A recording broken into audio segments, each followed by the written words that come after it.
Inilunsad ng isang bagong 3x3 tournament at training camp ng half-court group na pinamumunuan ng decorated 3x3 basketball coach na si Mau Belen.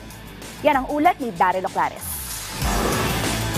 Formal nang inilunsad ng half-court group nitong Huwebes sa Okada, Manila ang pinakabagong 3x3 tournament at training camp dito sa Pilipinas. Nasa likod ng proyektong ito ang isa sa mga batikang 3x3 coach ng bansa na si Mau Belen, kasama ang kanyang mga former players mula sa TNT Triple Giga na sina Chester Saldua, Matthew Salem at Samboy De Leon.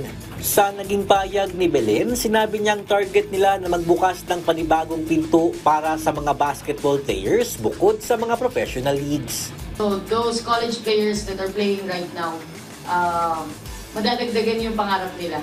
Hindi lang, sana makapasok ako sa PBA. Pwede pa rin yung pangarap na yun. But if that's not coming true, like all our dreams, hindi naman lahat natutupad. Sana makita nila yung half-court as a tool for them to reach their dreams. Layunin ng half-court group na palawakin ang 3x3 basketball sa bansa, lalo na't isa na itong Olympic sport. Ito ang binigyang diin ni Belen na tiwalang kaya ng Pilipinas na makipagsabayan sa mga FIBA 3x3 tournaments. We hope we can help the federation. Isa yun sa mga key missions namin. Hindi man fully vetted or hindi man fully acknowledged, but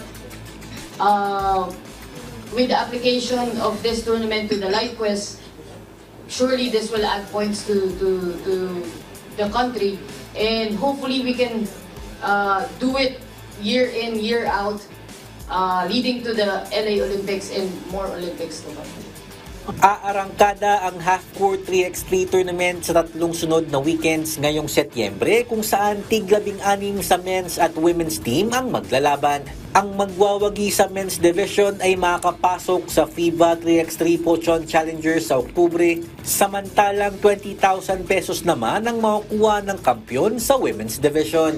Bukod sa torneo, isang training camp din ang bubuksan ng half-court group para sa mga kabataang 7 hanggang 18 taong gulang. Daryl Oclares para sa Pambansang TV sa Bagong Pilipinas.